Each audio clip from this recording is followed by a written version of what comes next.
Hello and welcome to another review of a film that I've seen on Mubi. This time I'm reviewing the film Il Buco, directed by Michaelangelo Frammartino.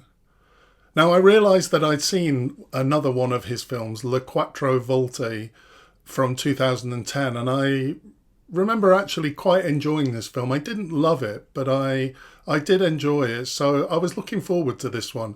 And especially when I read the Mubi description talking of it like it's a kind of spiritual and mystical cinematic experience, a description like that is always going to get my attention. And so I watched this film with fairly high expectations. I wasn't sure at first whether it was a drama or whether it was a documentary, whether it was depicting real events. On rereading the Mubi description, I realised it was a kind of reenactment of real events. So it is a drama, but actually there was very little drama. And overall, I have to say that this film just didn't work for me. I had a major problem with the sheep farmer, who seems to be the central and most important character in the film. It just felt like the scenes with him were very staged. So the film was shot like a documentary, like it was just fly on the wall, not creating dramatic scenes. But the camera was so close to the old man that it just wasn't natural enough to be a documentary. It was like filmed like a drama, but I just didn't feel like the old man was a very good actor. The old man is kind of presented as if he's part of the natural environment, and we see him almost, he doesn't say anything, but we do feel that he's kind of disturbed as the group of explorers comes through the countryside and arrives with their lorries and their tents, and that he's disturbed by this process.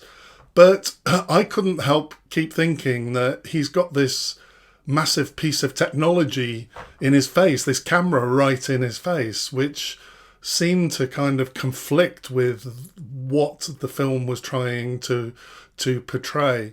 The interesting thing about this film is that there's no dialogue at all, except incidental, like where there's a TV, that we hear the dialogue from that. We don't hear any of the conversations of the main characters, even when they're speaking.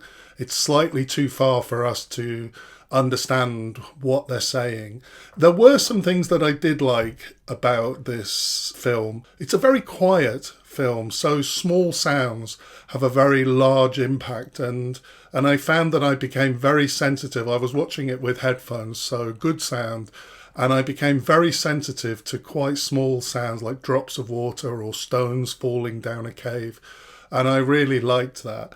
And the scenes shot in the cave were spectacular in terms of the lighting.